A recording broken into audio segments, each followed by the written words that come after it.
Will you pray with me? Gracious God, may the words of my mouth and the meditations of all of our hearts be acceptable in your sight, O God, our strength and our Redeemer. Amen.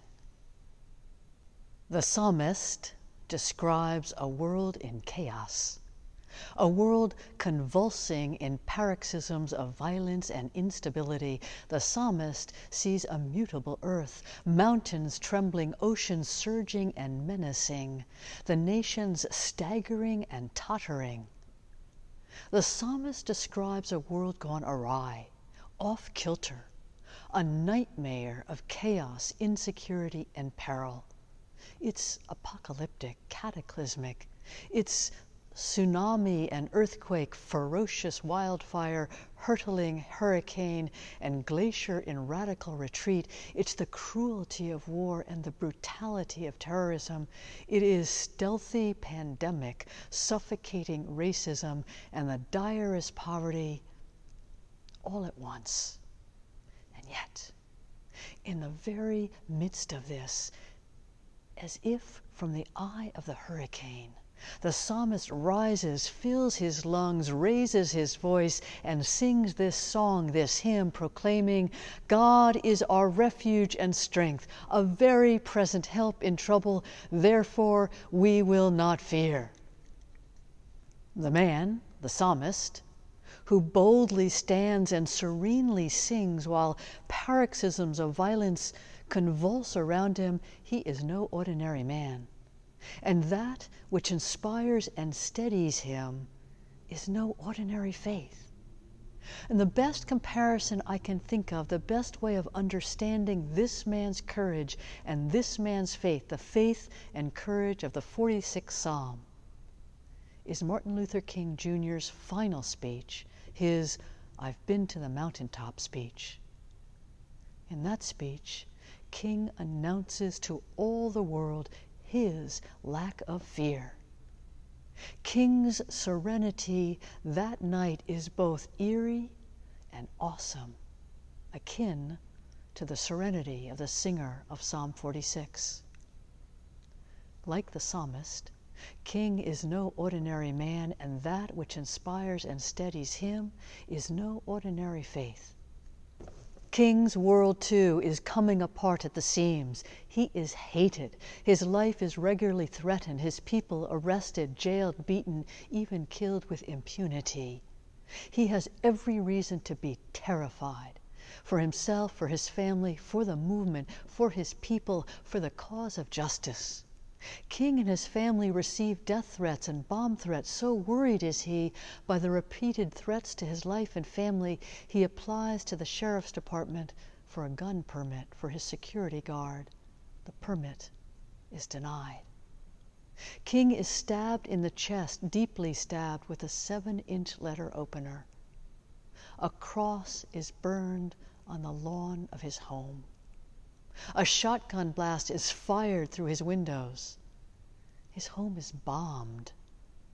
Unexploded dynamite is discovered inside his house. While out on the streets, while practicing nonviolence, he and others are treated brutishly by so-called law enforcement. By law and in fact, people of color suffer physically, economically, mentally, suffer grievously and unjustly. And yet, like the psalmist, Dr. King can stand up in the midst of the violence, in the midst of the peril, in the midst of the injustice, as if in the eye of the hurricane, fill his lungs and proclaim this. So I'm happy tonight. I'm not worried about anything. I'm not fearing any man. And what precisely is the source of Dr. King's serenity? Listen. Well, I don't know what will happen now.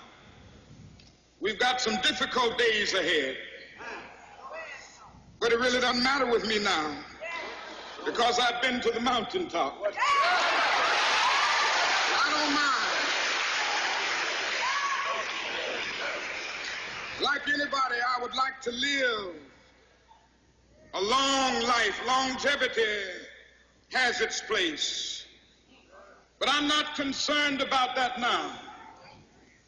I just want to do God's will.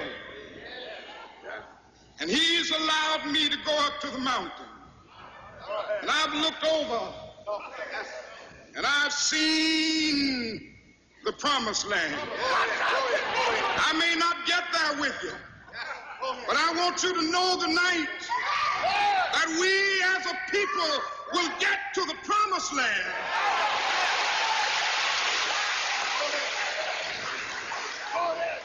So I'm happy tonight. I'm not worried about anything. I'm not fearing any man. Mine eyes have seen the glory of the coming of the Lord. The source of Dr. King's awesome serenity in the face of peril, of his calm in the storm, this: he sees beyond the present chaos, the present crisis, the present injustice to the promised land. He's been to the mountaintop and he's looked over, and with the eyes of faith, he sees the promised land of racial justice, of equity, of love and respect. He sees a fair and fine world. He sees the world as God intends it to be. That's what I ache for you, for me, for Old South Church. That we don't fail the world, fail the future by succumbing to fear, despair, or defeatism. What I ache for us, in the words of the old spiritual, that as the world gets more and more off-kilter, we keep our hands to the gospel plow and our eyes on the prize of God's redeeming love. That collectively we climb on up to that mountain, get some vantage on these present crises, these many crises: a worldwide pandemic, climate disaster, cratering economy, authoritarian tendencies, racial injustice so broad and deep and high and wide it is inescapable. That we climb up there on that mountain aside the singer of Psalm 46, aside Dr. King, and take a look and take it in, and with the eyes of faith see what the psalmist saw, see what St. Martin saw. Way up there on that mountain, we gain some vantage. Vantage to see that God is indeed our refuge, though not from the world. God is our refuge in the world. It is in the midst of chaos and crisis that God is our refuge. Though the world be manifestly and brutishly unjust, in God's enduring commitment to justice, God is our refuge.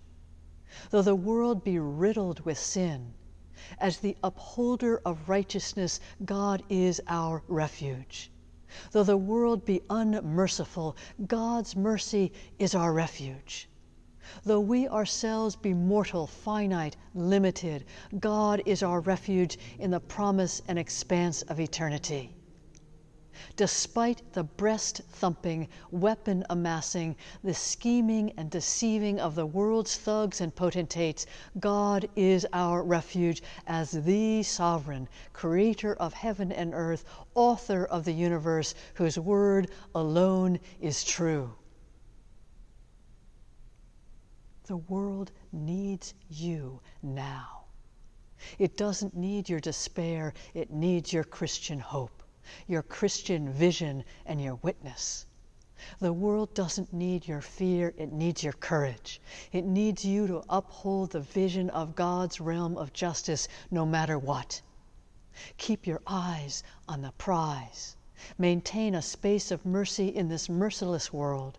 Keep your hands on the gospel plow. Though the soil is rocky and the plow keeps getting stuck, keep your eyes on the prize, keep moving.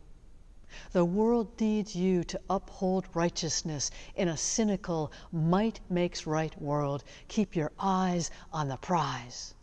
The world doesn't need your paralysis. It needs your action.